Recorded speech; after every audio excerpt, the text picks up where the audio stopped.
Assalamualaikum warahmatullahi wabarakatuh. Perkenalkan, nama saya Muhammad Farel Sigit Ramadan. Di sini saya akan memaparkan materi saya seminar proposal dengan berjudul Analisis Pengaruh Brand Image dan Persepsi Harga terhadap Keputusan Pembelian Susu Oat. Bab 1. Latar belakang masalah. Saat ini menjalani pola hidup sehat dapat dilakukan dengan berbagai upaya. Di antaranya dengan menjaga asupan gizi, yaitu salah satunya adalah dengan minum susu. Tetapi, angka konsumsi susu di Indonesia masih rendah dibanding negara ASEAN. Salah satu penyebab rendahnya angka konsumsi susu di Indonesia rendah karena intoleransi laktosa. Susu oat hadir di Indonesia menjadi alternatif karena susu oat dianggap lebih sehat dan cocok untuk kaum vegan. Salah satu brand susu oat mulai beredar di Indonesia pada tahun 2020 yaitu brand Outside. Berdasarkan sumber Jakpart 2024, angka konsumsi susu nabati dan hewani di Indonesia sebesar 75% angka susu konsumsi di Indonesia didominasi oleh susu hewani. Sedangkan susu nabati seperti susu oat di angka 25%. Berdasarkan data Vegan Society Indonesia di tahun 2021, kemunculan kaum vegan diawali dengan 0,25% dengan jumlah penduduk di Indonesia pada tahun 2014 atau sejumlah 630.412 jiwa. Lalu, kaum vegan mengalami kenaikan yang signifikan pada tahun 2021 dengan jumlah 10% dari jumlah total 10 penduduk di Indonesia atau sejumlah 27 juta jiwa, 768.250. Masalah yang terjadi dari fenomena tersebut, meski tren veganisme naik, tetapi penjualan susu oat belum signifikan. Terdapat perbedaan price perception dari ulasan produk brand susu oat yang beredar di e-commerce. Dijelaskan pada gambar 1.4, sumber Tokopedia memberikan ulasan harga susu oat yang cukup mahal dibanding susu hewani seperti UHT. Sedangkan menurut ulasan pada gambar 1.5, sumber Shopee memberikan ulasan harga susu oat cukup murah. Maka dari ini, peneliti ingin menganalisa berdasarkan variabel-variabel yang diantaranya adalah brand image, product quality, price perception, purchase decision, dan customer satisfaction untuk menganalisa apakah adanya pengaruh variabel-variabel tersebut terhadap pembelian susu oat. Berikut data konsumsi susu Indonesia. Mengalami kenaikan signifikan pada tahun 2021 ke 2022, lalu tahun 2022 sampai 2024 mengalami stagnan. Gambar 1.2 adalah data konsumsi susu dan hewani dan nabati di Indonesia. 75% masih didominasi oleh susu hewani. 25%-nya adalah susu nabati, seperti susu oat. Berikut adalah data kaum pertumbuhan veganisme di Indonesia. Muncul pada tahun 2014 dengan angka 0,25% dengan sejumlah 630.000, lalu mengalami kenaikan 0,46% dengan jumlah penduduk di Indonesia pada tahun 2016 atau sejumlah 1.150.000 orang, lalu mengalami kenaikan yang signifikan pada tahun 2021 dengan jumlah 10% dari total penduduk Indonesia atau sejumlah 27 juta jiwa, 268.250. Gambar 1.4 merupakan ulasan harga produk susu oat yang bersumber dari Tokopedia. Ulasan tersebut memberikan review harga susu oat cukup mahal 2 kali lipat dibanding susu UHT biasanya. Gambar 1.5 ulasan harga produk susu oat dinilai cukup murah berdasarkan sumber Shopee di tahun 2024. Berikut pertanyaan penelitian, apakah brand image berpengaruh positif dan signifikan terhadap purchase decision? Apakah brand image berpengaruh positif dan signifikan terhadap customer satisfaction? Apakah produk quality berpengaruh positif dan signifikan terhadap purchase decision? Lalu, keempat, apakah produk quality berpengaruh positif dan signifikan terhadap customer satisfaction? Kelima, apakah price perception berpengaruh positif dan signifikan terhadap purchase decision? Keenam, apakah price perception berpengaruh dan signifikan terhadap customer satisfaction? Yang terakhir, ketujuh, apakah purchase decision berpengaruh positif dan signifikan terhadap customer satisfaction? Tujuan penelitian ini untuk menganalisa pengaruh brand image terhadap purchase decision. Lalu yang kedua, menganalisis pengaruh brand image terhadap customer satisfaction, menganalisis pengaruh produk quality terhadap purchase decision, menganalisis pengaruh produk quality terhadap customer satisfaction, menganalisis pengaruh price perception terhadap purchase decision, lalu menganalisis pengaruh price perception terhadap customer satisfaction, lalu yang terakhir, menganalisis pengaruh purchase decision terhadap customer satisfaction. Kebaharuan penelitian ini dikarenakan penelitian susu oat di Indonesia masih jarang. Penelitian ini dilakukan untuk memperkaya 3 faktor variabel independen yang mempengaruhi keputusan pembelian susu oat, yaitu diantaranya adalah price perception, brand image, dan produk quality. Pemahaman yang mendalam tentang ketiga faktor ini dapat membantu produsen merancang strategi pemasaran yang lebih efektif, sehingga tidak hanya mampu meningkatkan penjualan, tetapi juga meningkatkan loyalitas konsumen jangka panjang. Selain itu, penelitian ini dapat memberikan kontribusi bagi literatur pemasaran susu oat di Indonesia. Lalu perbedaan antara penelitian saat ini dengan penelitian sebelumnya adalah pada objek penelitian. Adapun penelitian yang dilakukan oleh Lu et al. 2021 dengan variable brand image dan purchase decision pada pembelian berbelanja online Lazada yang berpengaruh di Kota Bali. Sedangkan penelitian tersebut berfokus di bidang marketing sosial media terhadap brand image Lazada. Menurut penelitian Imam dan Dewi 2022, penelitian ini hanya berfokus kepada faktor-faktor yang mempengaruhi susu. Di antaranya price perception adalah bukti nyata bahwa sangat mempengaruhi keputusan pembelian. Namun, di penelitian menjelaskan bahwa kandungan atau produk quality tidak mempengaruhi keputusan pembelian. Lalu selanjutnya manfaat penelitian bagi pihak akademis. Memperkaya pengetahuan target variabel, citra merek, kualitas produk, persepsi harga untuk pembelian susu oat agar mendapat kepuasan pelanggan, serta menjadi dasar untuk mengembangkan penelitian yang lebih lanjut yang relevan dengan penelitian ini. Lalu bagi pihak perusahaan memberikan manfaat bagi untuk perusahaan khususnya produsen susu oat di Indonesia sehingga dapat menjadi referensi dari penelitian ini. Bagi penelitian selanjutnya, penelitian ini diharapkan memperluas teoritis sehingga menghasilkan temuan yang dapat memperbaiki yang ada dan berfungsi sebagai referensi dan menjadi faktor-faktor yang menjadi peneliti untuk faktor-faktor untuk dilakukannya penelitian susu oat di masa depan. Bab 2, landasan teori. Bab brain image. Brain image adalah apa yang bagian dari gambaran untuk konsumen pikirkan dan rasakan ketika mendengar atau melihat nama suatu merek. Lalu produsen perlu menciptakan brand image yang mudah diingat dan dikenali sehingga konsumen dapat terus mengingat dan membangun respon positif terhadap merek tersebut. Lalu ada beberapa faktor yang membangun citra merek, di antaranya adalah reputasi, pengakuan, afinitas, dan loyalitas merek. Pradana 2017 menyebutkan definisi dari brand image adalah kesan yang diperoleh dengan pemahaman sesuatu tentang sesu- seseorang tentang sesuatu. Citra merek merupakan serangkaian asosiasi yang ada dalam benak konsumen terhadap suatu merek. Selanjutnya, dimensi brand image mengungkapkan aspek pada sebuah merek yaitu kekuatan, yang dimana keunggulan merek yang bersifat fisik yang tidak ditemukan pada merek lainnya. Lalu keunikan ini muncul dari simbol produk yang mulai terkesan atau berbeda dari suatu produk dengan produk lainnya. Yang kedua, produk quality. Darajat 2020 memperoleh hasil bahwa kualitas produk mempengaruhi keputusan pembelian secara positif serta signifikan. Selain produk quality, brand image juga mempengaruhi pertimbangan konsumen dalam membeli produk yang mana produsen mempunyai brand image yang baik, lalu bisa menggambarkan bentuk-bentuk mereka agar menawarkan dan kesesuaian antara harapan dengan apa yang diinginkan oleh konsumen. Menurut Madi et al. 2019, kualitas produk mencakup kemampuan produk dalam memenuhi fungsinya seperti ketahanan, keandalan, ketepatan, kemudahan, dan penggunaan dan perbaikan, serta atribut yang memberikan nilai tambahan bagi produk yang dirasakan secara langsung. Menurut Kusuma dan Utomo 2020, dimensi kualitas produk mencakup beberapa aspek, yaitu diantaranya kinerja, ciri-ciri produk, ketahanan, keindahan. Dimensi ini saling terkait di satu sama lain. Sangat penting untuk pertimbangan yang sangat mengembangkan produk agar dapat memenuhi harapan bagi konsumen dengan membangun nilai citra merek yang tinggi. Selanjutnya adalah price perception. Menurut Rahmadani et al. 2019, harga memiliki posisi khusus dalam bauran pemasaran dan dapat diartikan sebagai nilai yang harus dibayar konsumen dalam bentuk uang, barang atau layanan untuk memperoleh suatu produk atau jasa.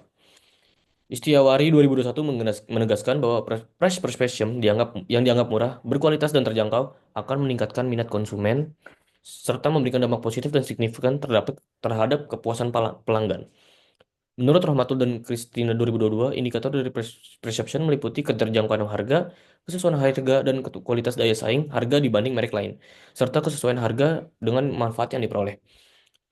Selanjutnya, menurut penelitian Utami et al. 2024, indikator price perception adalah harga yang affordability, menilai apakah harga yang produk dianggap sesuai dengan terjangkau oleh konsumen, lalu kesesuaian harga yang merasa bahwa konsumen merasa sebanding dengan apa yang dibayar oleh kualitas produknya. Selanjutnya adalah daya saing harga, menilai apakah produk bersaing dibandingkan dengan produk lainnya. Selanjutnya, kesesuaian harga dengan yang manfaat diperoleh atau value for money, mengukur persepsi konsumen terhadap nilai atau manfaat yang diperoleh dan dengan dibandingkan dengan harga yang dibayar. Harga yang wajar fair price menilai apakah harga produk dianggap adil dan tidak terlalu tinggi atau rendah dibandingkan dengan ekspektasi konsumen. Selanjutnya adalah purchase decision. Menurut Adi Pramita, purchase decision adalah merupakan kegiatan konsumen yang secara langsung terikut serta dalam pengambilan keputusan tentang produk yang ditawarkan. Menurut Dewi et al. 2020, purchase decision adalah ketika konsumen melakukan pencarian informasi mengenai suatu produk atau merek tertentu dan mengevaluasi seberapa baik produk dapat menyelesaikan masalah yang mengarah terhadap keputusan pembelian. Purchase decision merupakan proses konsumen untuk mengidentifikasi masalah, mengumpulkan informasi tentang produk, sehingga akhirnya konsumen melakukan pembelian. Purchase decision merupakan tahapan akhir dari proses pembelian yang dilakukan oleh konsumen. Maka dari itu, penting bagi suatu perusahaan dalam memperhatikan faktor-faktor indikator yang dapat mempengaruhi keputusan pembelian. Selanjutnya, customer satisfaction. Penelitian Garinia dan Budiarti di tahun 2020 menyatakan, customer satisfaction tidak hanya dipengaruhi oleh kesesuaian produk atau lain, tetapi juga harga dan nilai manfaat yang diterima konsumen dari harga tersebut. Menurut harga menurut Mega dan Danang 2022, customer satisfaction adalah reaksi emosional dari pengalaman pelanggan terhadap atau layanan yang dipicu oleh evaluasi kognitif atas kesesuaian antara perspektif konsumen dengan keinginan individunya. Lalu selanjutnya menurut Angel et al. 2019, customer satisfaction merupakan bentuk evaluasi yang dilakukan setelah pembelian, di mana produk atau layanan yang dipilih setidaknya memenuhi ekspektasi pelanggan. Jika hasilnya tidak sesuai dengan harapan, maka puasan tidak akan muncul.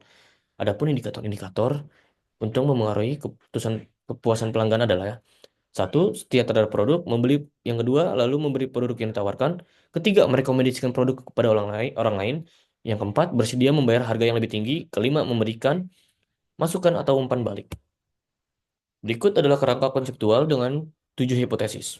Brand image terhadap purchase decision, produk quality terhadap purchase decision, price perception terhadap purchase decision, lalu brand image terhadap customer satisfaction, produk quality terhadap customer satisfaction, price perception terhadap customer satisfaction, lalu yang terakhir purchase decision terhadap customer satisfaction. Pengembangan hipotesis antara brand image dan purchase decision. Maftuh 2022 menemukan bahwa brand image secara positif memengaruhi purchase decision. Hal serupa juga disampaikan oleh Soim et al. 2018 dan Kurniawan et al. 2018 yang menyatakan bahwa brand image berperan penting dalam memengaruhi keputusan pembelian. Brand image yang kuat dapat menarik minat konsumen, tetapi juga mendorong untuk melakukan pembelian ulang. Sebaliknya, brand image yang buruk dapat menurunkan minat pembelian konsumen. Secara umum, brand image terbentuk dari pengalaman konsumen yang sudah mengalami pembelian. Brand image yang positif membuat konsumen lebih percaya dan mudah mengingat dari produk tersebut. Lalu hipotesis satu, brand image diduga memiliki pengaruh yang signifikan terhadap purchase decision. Yang kedua, brand image dan customer satisfaction. Kedua dari variabel tersebut, menurut penelitian oleh Alex dan Kenny 2019 menunjukkan bahwa semakin tinggi brand image, semakin kuat pengaruhnya terhadap kepuasan pelanggan. Pada penelitian di Americana, Jakarta. Brand image yang baik membuat konsumen menilai produk lebih unggul dibanding merek lainnya. Membangun brand image yang kuat tak hanya menarik pelanggan baru, tetapi juga membantu membantu mempertahankan pelanggan lama untuk tetap setia. Hipotesis 2, brand image diduga memiliki pengaruh yang signifikan terhadap customer satisfaction. Pengembangan hipotesis product quality dan purchase decision adalah mencakup pemenuhan kebutuhan pasar, sedangkan purchase decision adalah keputusan konsumen yang membeli produk berdasarkan keinginan. Peneliti Aniti et al. Menunjukkan bahwa kualitas produk berpengaruh terhadap keputusan pembelian. Produk quality yang baik adalah menggambarkan kemampuan suatu produk atau jasa memenuhi kebutuhan pelanggan. Produk quality terbukti berpengaruh signifikan terhadap purchase decision karena semakin produk quality yang baik, semakin besar pengaruh positifnya. Hipotesis 3 diduga produk quality memiliki pengaruh yang signifikan terhadap purchase decision. Lalu selanjutnya produk quality dan customer satisfaction. Penelitian menunjukkan bahwa produk quality memiliki hubungan yang erat dan signifikan terhadap customer satisfaction. Menurut penelitian Suari 2019 juga menyatakan bahwa produk quality yang tinggi semakin besar memungkinkan customer merasa puas dan tertarik untuk melakukan pembelian ulang. Produk quality yang mencakup aspek fisik, fungsional, dan estetika membentuk persepsi konsumen terhadap nilai produk dalam menjaga kepuasannya. Hipotesis 4 diduga produk quality memiliki pengaruh yang signifikan terhadap customer satisfaction. Price perception dan purchase decision adalah merujuk pada bagaimana konsumen memandang dari nilai suatu produk dengan harga yang mereka bayarkan. Raza 2020 mengungkapkan bahwa persepsi harga yang positif dapat meningkatkan kecenderungan untuk konsumen melakukan pembelian. Kusuma et al. Menegaskan bahwa price perception berpengaruh positif terhadap purchase decision. Karena itu, strategi pemasaran harga harus dirancang dengan sebaik mungkin dan sesuai dengan kondisi pasar. Hipotesis 5, price perception diduga memiliki pengaruh positif dan terhadap purchase decision. Price perception dan customer satisfaction. Price perception mengacu pada cara konsumen memandang nilai dari suatu produk yang dengan harga yang dibayarkan. Peneliti oleh Triwahyudi 2022 menunjukkan bahwa price perception memiliki pengaruh signifikan terhadap loyalitas pelanggan melalui customer satisfaction. Hasil ini mengindikasi bahwa ketika pelanggan merasa harga yang ditawarkan sebanding dengan produk quality, tingkat memenuhi harapan mereka dapat bervariasi tingkat kepuasan dengan yang tinggi hingga rendah. Hipotesis 6, price perception diduga memiliki pengaruh positif terhadap customer satisfaction. Selanjutnya dari purchase decision dan customer satisfaction. Menurut Liu et al. 2017, customer satisfaction muncul dari perbandingan antara harapan pelanggan dan pengalaman yang nyata terhadap layanan yang diterima. Tingkat kepuasan dipengaruhi oleh sejauh mana layanan memenuhi atau melampaui harapan pelanggan. Kristiariani dan Martasha 2024 menemukan bahwa customer satisfaction berperan penting dalam membentuk purchase decision. Hal ini diduga purchase decision memiliki pengaruh positif terhadap customer satisfaction. Selanjutnya, bab 3, metodologi penelitian. Tempat dan waktu penelitian ini dipilih untuk melakukan yang dilakukan adalah tempatnya di DKI Jakarta dengan menggunakan kuesioner online melalui platform sosial media. Waktunya yang dilakukan untuk penelitian ini yaitu Oktober 2024 hingga Juni 2025. Populasi dan sampel dalam penelitian ini adalah manusia yang telah mengkonsumsi susu oat minimal 2 kali yang berdomisili di DKI Jakarta. Desain penelitian ini menggunakan metode kuantitatif dengan metode secara daring. Data dan teknik pengumpulan data ini menggunakan data primer, yaitu menggunakan teknik purposive sampling yang memiliki kriteria sebagai berikut. Satu, sudah pernah membeli susu oat minimal 2 kali, berusia atau antara 17 hingga 60 tahun, berdomisili di daerah ibu kota Jakarta. Respondennya sejumlah 250. Berikut skala pengukuran kuesioner dengan poin like art 6 poin. Selanjutnya, teknik analisis datanya, uji validitas. Penelitian ini melakukan analisis data dengan metode uji validitasnya yaitu exploratory factor analysis dan confirmatory factor analysis. EFA atau exploratory factor analysis digunakan untuk mengeksplorasi struktur faktor yang mendasari data, sedangkan CFA bertujuan untuk menguji dan mengonfirmasi struktur faktor yang telah dirancang sebelumnya. Nilai dalam pendekatan ini, nilai faktor loading menjadi penanda utama untuk mengukur kekuatan hubungan antara indikator yang diamati dengan faktor laten. Menurut SARS 2019 menyebutkan bahwa nilai faktor loading di atas 0,7 dianggap kuat jika di bawah itu dianggap lemah. Selanjutnya, uji reliabilitas. Uji reliabilitas digunakan untuk menilai konsistensi dan kestabilan instrumen penelitian, serta mengurangi kesalahan acak. Menurut penelitian SARS 2019, penelitian ini menggunakan koefisien Cronbach alpha untuk mengukur konsistensi internal. Kriterianya adalah nilai di atas 0,7, nilai reliabilitasnya yang baik. Di bawah nilai 0,7 adalah reliabilitasnya harus perlu evaluasi terhadap instrumen. Selanjutnya adalah teknik uji hipotesis. Untuk memastikan apakah indikator first order atau indikator dan dimensi second order secara empiris mengukur variabel laten yang diuji. Dilakukan uji signifikan untuk menilai apakah indikator yang didimensi benar-benar mencerminkan variabel laten yang diuji. Uji hipotesis jika nilai P di bawah 0,05 atau critical ratio di atas 1,97 atau uji T dihitung, maka indikator dimensi tersebut dianggap signifikan dan dapat diteruskan untuk analisis lebih lanjut. Selanjutnya, uji kesusahan model Amos. Amos menjadi salah satu perangkat lunak yang terpercaya dalam menyelesaikan berbagai permasalahan sosial, berkat kemampuannya dalam menangani variabel laten yang tidak dapat diukur secara langsung, namun dapat diestimasi melalui indikator yang ada. Menurut Hare et al. Adalah menginterpretasikan hasil dengan mengevaluasi kesusahan dan kualitas model secara keseluruhan yang dalam berbahasa Indonesia disebut uji kelayakan model. Berbagai metode dapat digunakan untuk menguji kelayakan atau kecocokan model secara keseluruhan. Terima kasih atas video presentasi saya, Mas Sigit Ramadan. Bila banyak kurangnya, mohon dimaafkan. Wassalamualaikum warahmatullahi wabarakatuh.